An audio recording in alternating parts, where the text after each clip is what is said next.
Your support of these scholarships encourages these students to pursue a college education, as you just saw, in the fields of the Kyoto Prize categories. Since 2002, the Kyoto Prize Symposium has provided more than $5 million in college scholarships, fellowships, and other educational opportunities in the San Diego Baja region. Now, let's welcome and meet these outstanding students as they join me on stage. Come on over.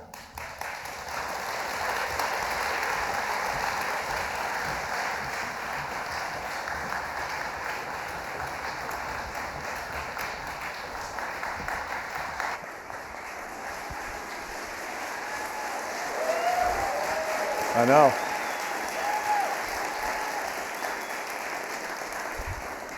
It's an impressive bunch, and wait till you hear what they're doing. Oh my goodness.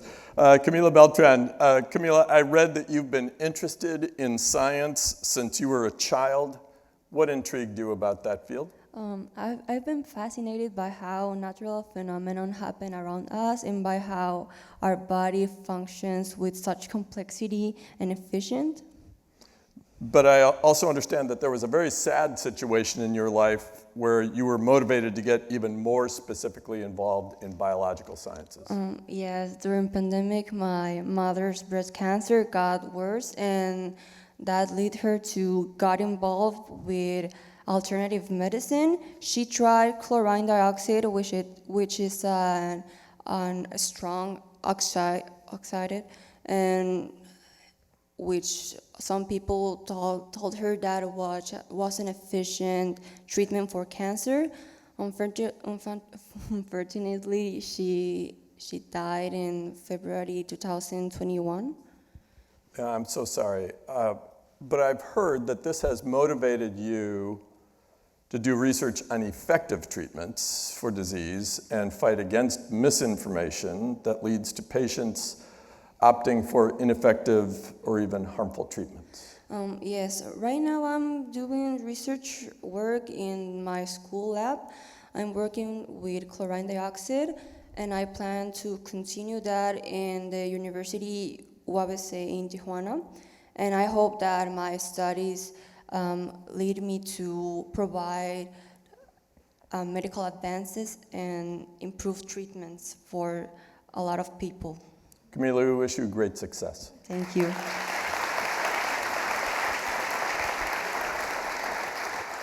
There you go, Guillermo and Ayat. So, good to meet you. I've learned you began studying the violin at age 8, and that became more than just a musical instrument to you. Yeah, for me, I started playing the violin since I was 8 years old.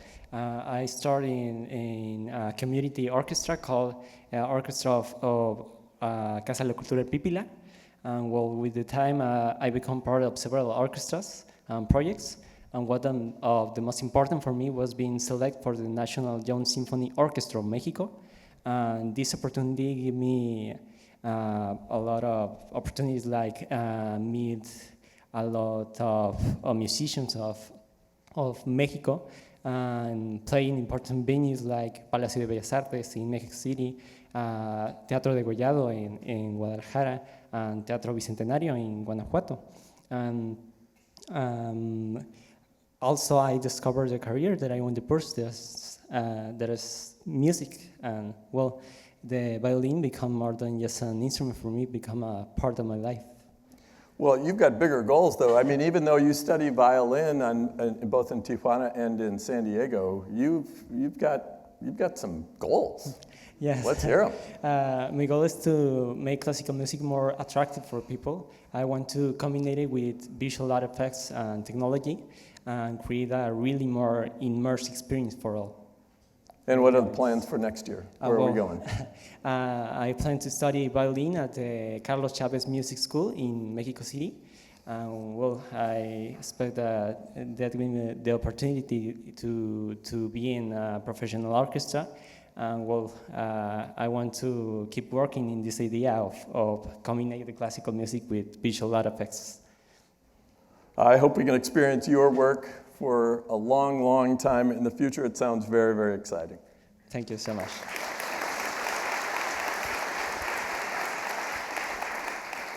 Estefania Hernandez, you've shared that at an early age, you were fascinated by how systems around us work, from electronic devices to natural phenomena. What does that even mean?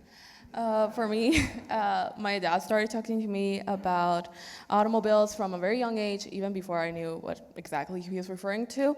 And it just really impacted me into the direction I want to pursue in my life. I want to become an electrical engineer and just really use these different parts that work together in a system to create viable solutions to today's problems.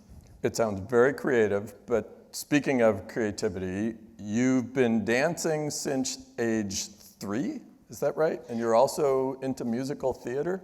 How does all this work together? Yeah, I started ballet when I was 3 years old, and I went on to pursue tap and jazz, and also started musical theater when I was about 8 years old. And art has always been like a fundamental part of my life. It has helped me really express myself, and it has been a safe space for me.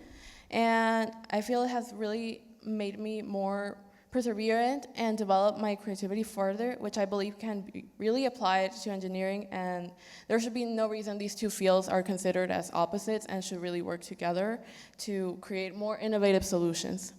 All right. What about career plans? Where is all this going?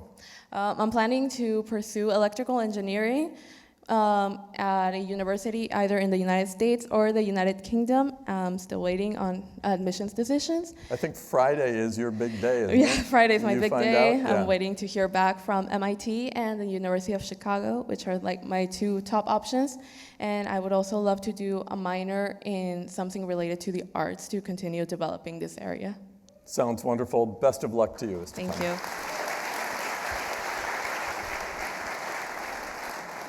Adam Ramadan, I understand you've been passionate about the environment, filmmaking, and research. Interesting combination here. Let's hear first about the Environmental Health Club that you started in school. Thank you, Dean. Let me start off with, this is probably the most nervous I've been in my whole life. You're going to be fine. Yeah. You're fine. So, with the These are your best friends out here. So, with the Environmental Health Club, thank you. My main goal was to found a club that served as a fusion between health and the environment. So we studied on the environment and how it could affect health. I corroborated this with my own independent research study that I performed on Lake Hodges. I analyzed nutrient content and found how much there was and how that could impact human health. And I shared my findings with my club, with my students at my school. So where has this research taken you? So this research has actually taken me to UCSD, where I conduct research on cancer with Dr. Judith Varner, and at SDSU too, where I conducted research with Dr. Manal Swarjo. Okay, so now tell us about the filmmaking efforts. So for the filmmaking, I'm actually very passionate about film. I believe in fusing philosophy and film together. I've actually written, directed, edited, and shot, and acted too, in my own short film that I call Lawyer Up, where I... Wait a second. As a journalist, when anybody says lawyer up, that's just Yeah. problematic to me. So now I'm the nervous one? Yeah, okay, go ahead. Yeah, well, it's not that serious. It's actually Okay. more so an exploration of criminal law and the ethical dilemmas that you could encounter within it. Got it. All right. What about future plans for you? So for the future, I'm actually still waiting on college decisions still. Friday is also a pretty big day for me. I'm waiting back from Harvard, Yale, UCSD, UC Berkeley, and many others. But I'm looking to become a surgeon in the future, where I hope to fuse empathy, health, filmmaking, philosophy, and the environment, everything that I can together. Yeah. Yeah, you can do that. Best of luck to you, Adam. Kate Hsu, congratulations on being a World Sciences Scholar, one out of only 52 awarded globally. What was that experience like? Yeah, so that experience was really wonderful. Basically, World Science Scholar is a year-long curriculum in advanced topics from special relativity to quantum mechanics. And as part of this program, I was able to learn with some people who are really inspiring to me and I look up to, just like these Kyoto Prize laureates. I was able to learn, for example, from Nobel Prize laureate John Mather, and I was also able to speak with founder Stephen Wolfram. And so this was a very inspiring experience for me, and at the end of the year-long curriculum, I was able to attend the World Sciences Festival, which is an annual science festival in New York. So the entire program was very meaningful and inspiring. Yeah, impressive. I also understand that you won your first grand award at the San Diego Science Fair in middle school? Oh my goodness, for a project that has personal meaning to you. What is that? Yeah, so my first grand award, I continued to pursue research in high school, but it was for environmental research. The first research I started in 8th grade was for Kawasaki disease, and this is the heart disease, which I actually had when I was little, and it's a leading cause of heart disease in children. So as a survivor of Kawasaki disease, it's something that's quite literally very close to my heart, and and since then, I've become very passionate about this and have advocated for this on the international level. So this past summer, I was invited to the International Kawasaki Disease Symposium, where I was able to present to 350 of the world's leading KD doctors and researchers, as well as meet the daughter of Dr. Kawasaki himself. And now I'm very proud and honored to be the president of the KDF Youth at the largest Kawasaki Disease Foundation. Yeah, congratulations.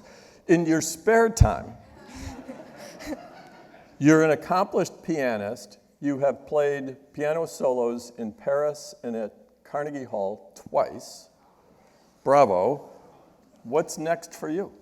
Yeah, so far, I've been early admitted to MIT, and I'm very excited to pursue a double major in mechanical engineering and environmental engineering, which are both areas that I'm very passionate about. And in general, I'm just very excited to try to use research and technology to try to solve these pressing issues that we face today. And I'm also excited to continue my music journey and hopefully pursue a minor in music as well, if I can handle it all. Yeah. You might be on a longer than a 4-year plan for that. Well, congratulations. I'm sure you'll be successful.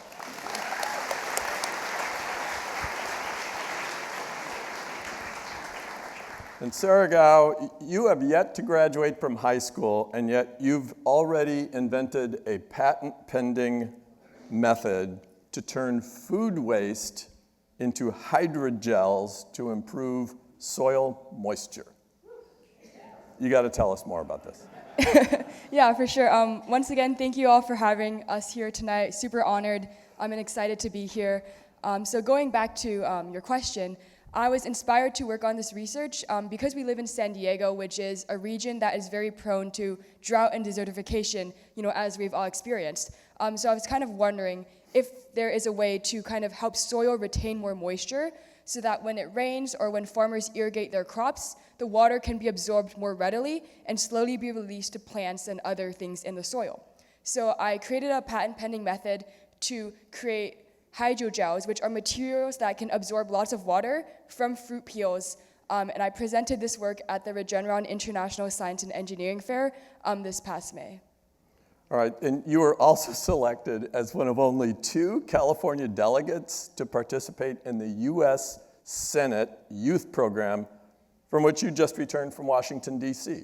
I understand you're leading local community service group, but tell us about the D.C. experience. Yeah, for sure. So once again, I just got back on Saturday, and with the time change and spring forward, it's been tough to adjust back to San Diego time. You're in Kyoto, Japan right now. Am I? But yeah, it was really cool to just be in DC, meet 2 senators from each state, Dodea and also DC, and just to kind of meet all these student leaders and hear about their work in policy and government. It was also very cool to go to the White House, go to the Capitol, meet with senators. One of my key highlights was meeting Supreme Court Justice Kavanaugh, who I got to ask a question to. So that was very rewarding. We also went to NASA, and we got to hear from astronauts in Expedition 71, as well as researchers. So it was really cool to learn about space medicine and kind of the experiments that they do, in the International Space Station and above. You're doing some local community service group too, Yes. right? Some community service work. What's that about? Yeah, so I'm the president of the San Diego Science and Engineering Fair Student Leadership Board. Like Kate, I've been doing science fair since middle school, so it's been a huge part of my personal and academic journey. So I really wanted to give back by volunteering with the fair. So as part of the Student Leadership Board, we mentor science fair participants, because there's a lot of confusion that goes on with the science fair, but we try to give them resources and information in an accessible way.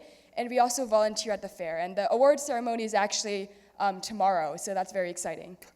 You got a lot going on. Congratulations. What about the future? Where's all this going for you? Yeah, so I'm very honored to have been early admitted to Stanford, and I'm hoping to double major in environmental engineering and computer science. I'm also pretty interested in maybe minoring or studying public policy to kind of learn about how engineering, technology, and innovation and science, how that fits into policy and actually implementing scientific findings. Impressive goals. We wish you great success. Thank you so much. All right. Before the orchestra kicks me off, this is our future. This is our future.